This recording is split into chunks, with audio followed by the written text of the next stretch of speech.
Muito bem, gente. Etapa 2, textos de divulgação científica. Deixa eu achar uma caneta por aqui.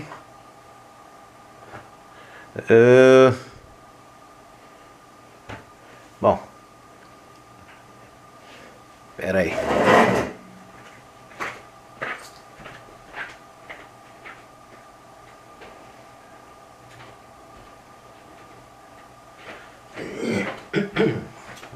Pronto, muito bem. Então, primeira coisa aí, dê um joinha no vídeo, se inscreva no canal e divulgue o vídeo nas suas redes sociais para ajudar o nosso canal.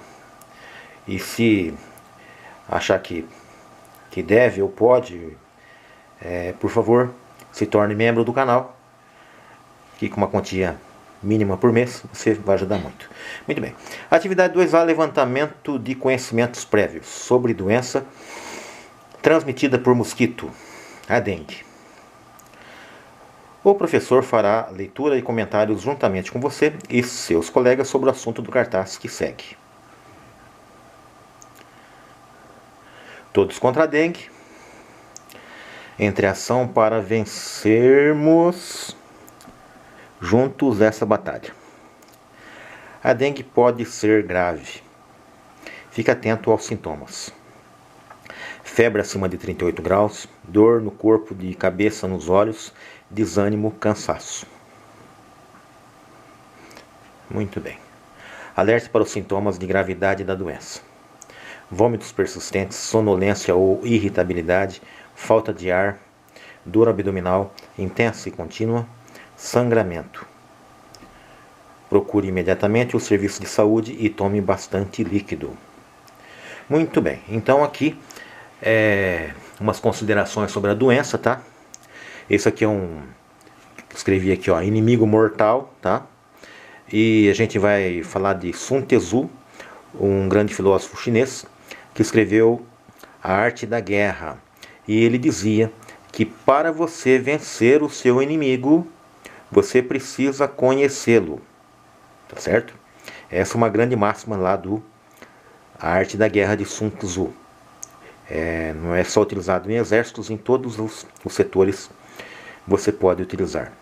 Para você vencer um inimigo, você precisa conhecê-lo. E a dengue, ela é um inimigo mortal, tá? Então, deixa aí o meu recado para vocês.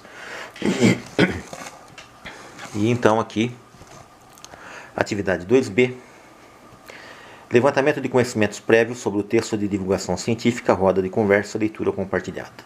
Participe da roda de conversa e leitura com seu professor e seus colegas dos textos que seguem. Carta de leitor. Febre amarela e dengue, como o identificar e o que fazer. Olá pessoal da revista Rotina da Ciência, gostaria de dar o parabéns pela matéria que fala sobre a febre amarela e a dengue na seção Mosquitos Transmissores. Me ajudou a tirar dúvidas a respeito da transmissão dessas doenças e o que fazemos para tratá-las. Abraços, Camila, Carapicuíba, São Paulo. Fonte equipe, sei aí. Texto 2. O Sistema Ambiental Paulista está em campanha contra a dengue e o Zoológico de São Paulo iniciou na segunda-feira, 21 de março de 2016, uma campanha sobre a Aedes aegypti, mosquito transmissor da dengue, da chikungunya e do Zika vírus. O objetivo da ação é difundir informações relevantes sobre o assunto e contribuir para a conscientização dos visitantes quanto à sua responsabilidade na eliminação de locais que sirvam de criadouro para o mosquito. A campanha conta com uma exposição móvel que circula pelo parque, além de jogos e brincadeiras relacionados ao tema. Fonte HTTP, infraestrutura, meio ambiente e tal. Muito bem.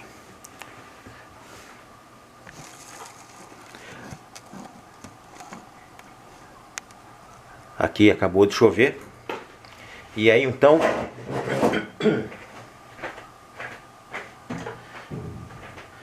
tá um tempo meio esquisito. Tô de bermuda. E o que a gente faz? Taca um veneninho perto das pernas pro mosquito da dengue encontrar o seu criador. Muito bem. Depois da leitura, responda as questões do quadro abaixo. Texto selecionado, texto 1, qual a fonte do texto? Equipe CI. Aí. Qual o assunto do texto? Febre amarela e dengue. Qual a finalidade de cada um deles? Dar parabéns, o outro informar. Texto 2. Qual a fonte do texto? Site do governo. Qual o assunto do texto? Campanha contra o Aedes aegypti. Qual a finalidade de cada um deles? Campanha contra o Aedes aegypti. Né? Muito bem. Etapa 3. Análise de textos de divulgação científica. Atividade 3A. Estudando o contexto de produção dos textos de divulgação científica. Leitura compartilhada. Acompanhe a leitura de seu professor e participe da discussão coletiva dos dois textos que seguem. Afinal, bromélia cria dengue? 13/2/2016. Fonte Meio Ambiente. Site do governo, né?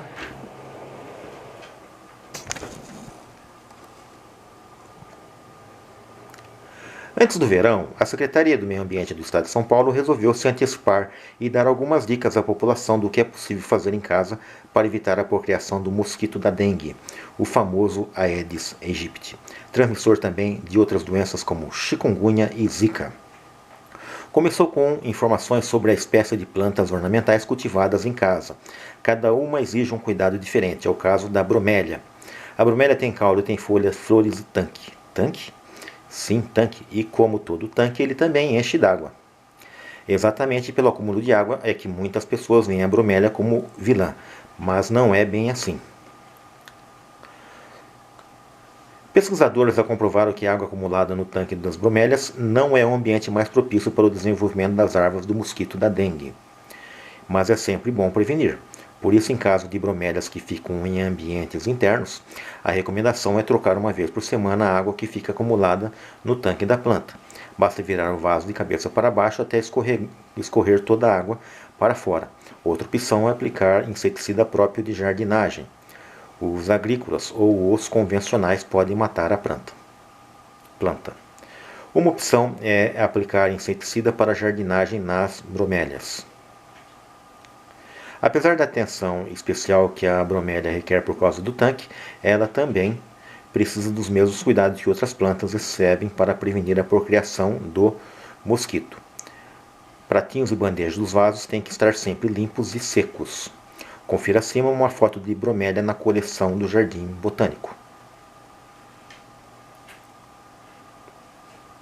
Texto 2. Saiba como deixar sua casa livre do mosquito da dengue, Aedes aegypti. O Aedes aegypti é um mosquito doméstico. Ele vive dentro de casa e perto dos seres humanos. Com hábitos diurnos, o mosquito, apenas a fêmea, se alimenta basicamente de sangue humano, sobretudo ao amanhecer e ao entardecer para se reproduzir. A reprodução acontece em água parada, limpa ou suja, a partir da postura de ovos pelas fêmeas. Os ovos são colocados em água e distribuídos por diversos criadouros. Por isso, União, Estados, municípios e principalmente a população devem trabalhar juntos para a eliminação dos focos do mosquito, Aedes aegypti. A orientação é para que toda a família determine um dia da semana como dia de combate aos focos do Aedes. Em menos de 15 minutos é possível fazer uma varredura em casa, fazendo toda a higiene e limpeza necessária, e acabar com os recipientes com água parada, ambiente propício para a procriação do Aedes aegypti.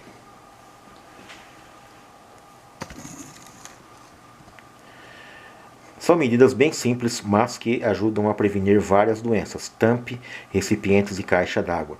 Mantenha as calhas sempre limpas. Deixe as garrafas sempre viradas com a boca para baixo. Mantenha lixeiras bem tampadas. Deixe ralos limpos e com aplicação de tela. Limpe semanalmente ou preencha pratos de vasos de plantas com areia. Limpe com escova ou bucha os potes de água para animais. Retire a água acumulada na área de serviço, atrás da máquina de lavar roupa. Fonte de adaptação, combate é Ministério da Saúde. Depois da leitura, preencha o quadro que segue de acordo com a orientação dada. do professor. Texto 1. Qual é a fonte do texto? Site do governo. Qual a principal assunto do texto? A bromélia, onde costumamos encontrar o texto deste gênero, jornal, caderno, ciências. Qual a finalidade do texto? Informar sobre a bromélia.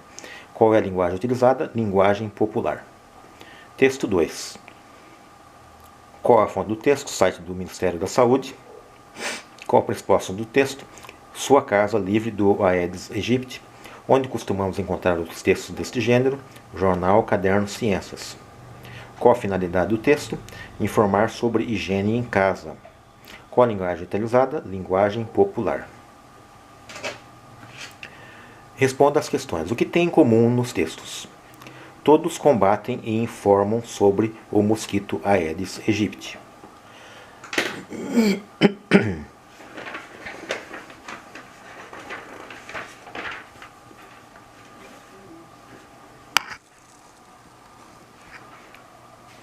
Existe alguma diferença nos textos apresentados? Se existem, quais são?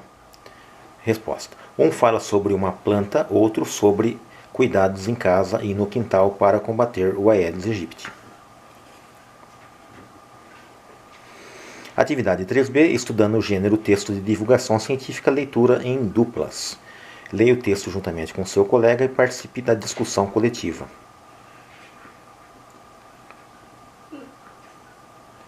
Histórico da febre amarela. Aqui temos um mosquito que causa febre amarela, tá? A definição clássica da doença, chamada antigamente de tifo ictiroide, tifo amarelo, maldição, vômito negro e febre das Antilhas, é esta. Febre amarela, uma doença viral aguda transmitida por mosquitos infectados. Seus sintomas aparecem e se agravam em poucos dias. São eles febre, dores musculares, dor de cabeça, perda de apetite, prostração, náusea e vômito. São os primeiros sinais de que o vírus causador da doença se instalou no organismo e está se multiplicando.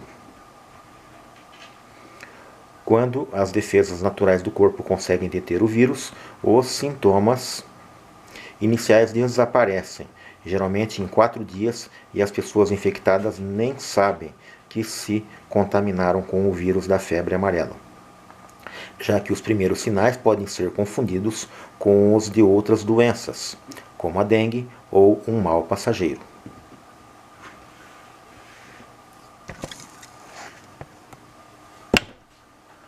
Apesar da experiência acumulada pela medicina com surtos e epidemias anteriores, o aprendizado dos pesquisadores foi intenso com o reaparecimento da doença no país. Nosso conhecimento sobre a febre amarela será reescrito com a epidemia atual no Brasil, disse o infectologista Éder Gatti Fernandes, do Instituto de Infectologia Emílio Ribas, de São Paulo. Argumentou que a estratégia de diagnóstico e tratamento se fundamentavam em descrições genéricas de casos acumulados desde a década de 1940. As pesquisas mostram que a febre amarela existia desde a época colonial nas Américas, inclusive no Brasil. Em 1635, relatos como o do jesuíta Raymond de Breton descreviam o estado dos pacientes encontrados na América Central. Os doentes ficavam mais amarelos do que marmelos, tinham vômitos negros e morriam entre o 3º e o 5º dia após os primeiros sintomas.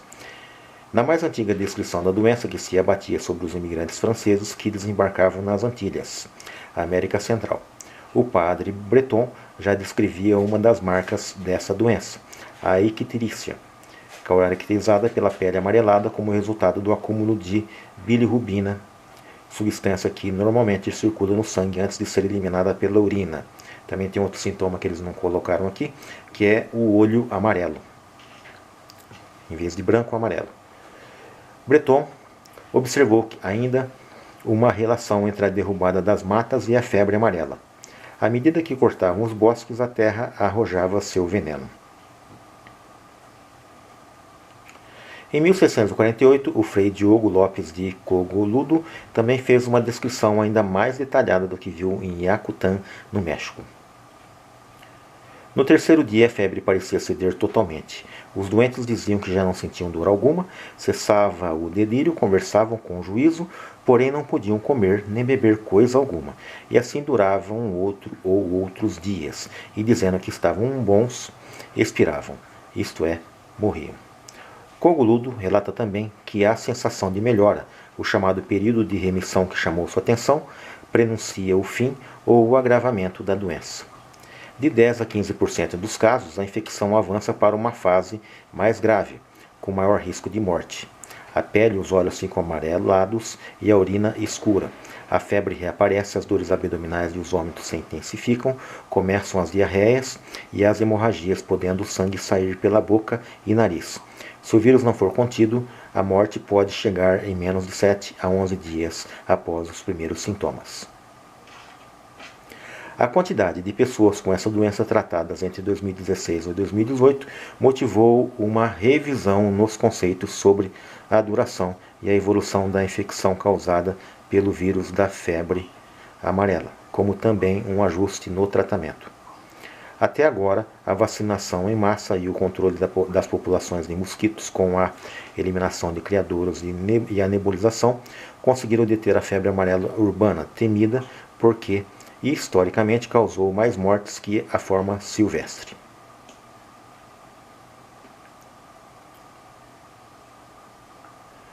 Então, aqui uma coisa interessante que eu não sabia. Com a eliminação de criaduras e a nebulização, conseguiram deter a febre amarela urbana temida, porque historicamente causou mais morte que a forma silvestre, né? Que foi entre 2016 e 2018, tá? Historicamente tem muita coisa interessante sobre a febre amarela, sobre verdadeiras epidemias que tiveram em algumas cidades, né? E aqui tem a fonte, ó. Combate à febre amarela, Estado de São Paulo, História, Desafios e Inovações, né? 2018. Mas eu acredito que deve ter livros perdidos por aí, né? Que falam sobre a história da febre amarela. Bom, aqui eu deixei aqui a quina, tá? A quina, ela tem relatos de jesuítas, muito antes do que esses relatos que estão aqui nesse livro, tá? Que era utilizado para febre amarela e a combatiam, tá? E da quina, tá? Que é uma história muitíssimo interessante, porque envolve até a Segunda Guerra Mundial, pela produção de quina, que a quina veio da região amazônica ali, do lado que era lado também da África, né, que tinha o Egito, né? Lembra que o mosquito chama Aedes aegypti, né? Porque veio do Egito, tá? Bom, e dessa quina veio a hidroxicloroquina, que é tratamento para malária, reconhecida e sem contraindicações, acho que dezenas ou centenas de anos, tá? E teve toda essa briga aí com o Bolsonaro por causa da hidroxicloroquina, né? Que agora descobriu que ela é venenosa, né? Pois é. E eu já arrisco afirmar, né, que essa quina, né, ela era utilizada pelos incas, pelos astecas e talvez, quem sabe, até mesmo, né, pelos egípcios, né? Mas aí já é uma outra história, depende muito da pesquisa. Mas, de qualquer maneira, eu tenho um vídeo falando sobre isso, chama Quina, Sua Origem, tá? Assistam lá no canal, né? Interessantíssimo, né? E a quina você pode comprar em qualquer loja de ervas medicinais. Você paga 2, 3, 4 reais um pacotinho onde você pode fazer chá extremamente amargo, tá? E o relato que eu estou falando dos jesuítas, né? Eles falam que tinha um soldado português gravemente doente e já estava deitado ali para morrer, né? E estava deitado na beira de uma lagoa lá parada, né? E dentro da lagoa parada tinha uma árvore de quina que tinha caído lá. E aí o que ele fez? Já preparado para morrer, ele tomou água ali daquela lagoa.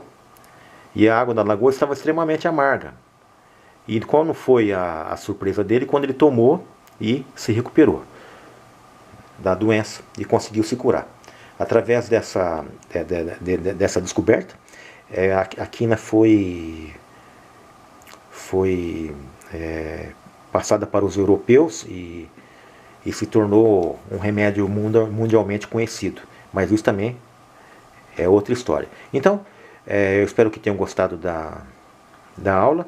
Se inscrevam no canal, divulguem o vídeo e principalmente dê joinha se até agora você não deu joinha, para ajudar para muitas mais pessoas verem esse vídeo. Muito obrigado, até a próxima.